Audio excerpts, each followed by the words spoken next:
credit, Elaine Knox advertisement sign up for Scientific American.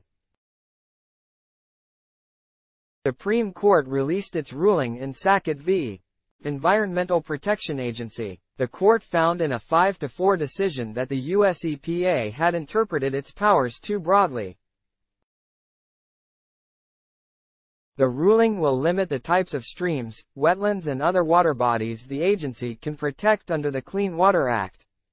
When a blaze ignited Ohio's Cuyahoga River on June 22, 1969, it wasn't the first, or worst, time the notoriously filthy waterway had caught fire. But national media outlets seized on it as a stark example of the abysmal state of the nation's waters after decades of unchecked industrial and sewage pollution. Coming at a time of growing public concern over the environment, the fire was one of many issues that spurred Congress to pass ambitious and bipartisan landmark legislation. In the 50 years since the Clean Water Act, CWA, became law, the health of U.S. rivers, lakes and streams has improved. On the Cuyahoga, insects, fish and birds that are sensitive to pollution have returned, as have kayakers and recreational fishers.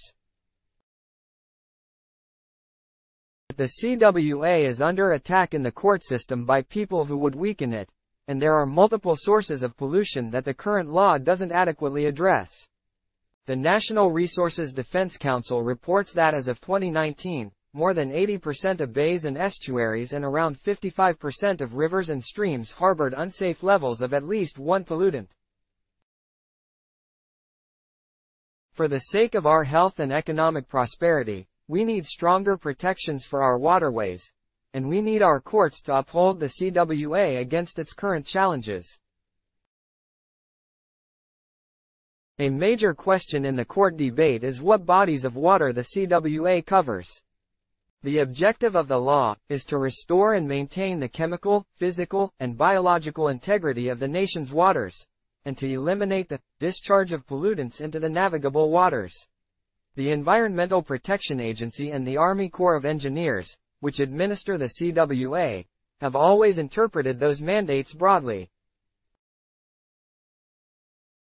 But the Trump administration issued rules in 2020 that left out many wetlands and smaller streams under the reasoning that they were not navigable and therefore were not subject to pollution limits.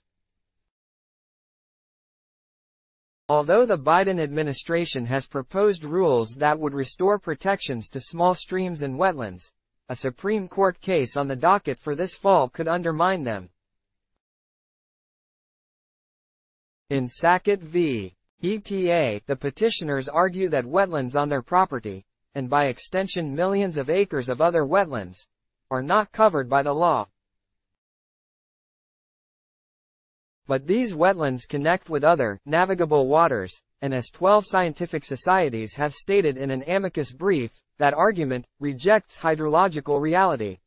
Water in a river cannot be adequately protected unless we also protect the many sources that feed into it. The Supreme Court therefore must follow the science and rule in favor of the EPA. This ongoing legal wrangling also underscores the need for Congress to strengthen the CWA using the best available science. Congress also must finally confront a long-standing issue. The CWA addresses point sources of pollution, such as factories and sewage systems, but it does not sufficiently tackle pollution from non-point sources. The chemicals from parking lots, roadways, fields and lawns that can be washed into waterways by rain or snowmelt.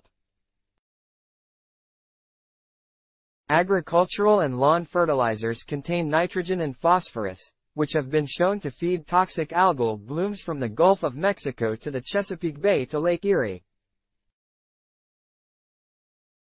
Such blooms have contributed to fish die-offs, and in 2014 one rendered the tap water in Toledo, Ohio, unsafe to drink. Congress must take stronger action to rein in this pollution, whether by amending the CWA beyond a largely voluntary measure exempting agricultural runoff or through other legislation that targets non-point sources.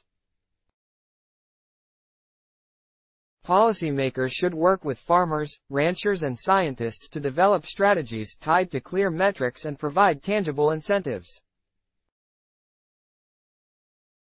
One example is a program to pay ranchers in Florida to retain water and nutrients on their lands. In addition, the EPA should set environmental limits for nitrogen and phosphorus, so states will have to set standards for them under the CWA, which will help reduce loads of these pollutants from point sources. We have made notable progress toward Congress's 1972 goal of eliminating pollution from the nation's waters so people can once again fish and swim in them and draw their drinking water from them. The Supreme Court and members of Congress now have the chance to uphold existing law and enact bold, visionary legislation to live up to the legacy of their predecessors and ensure clean water for the generations to come.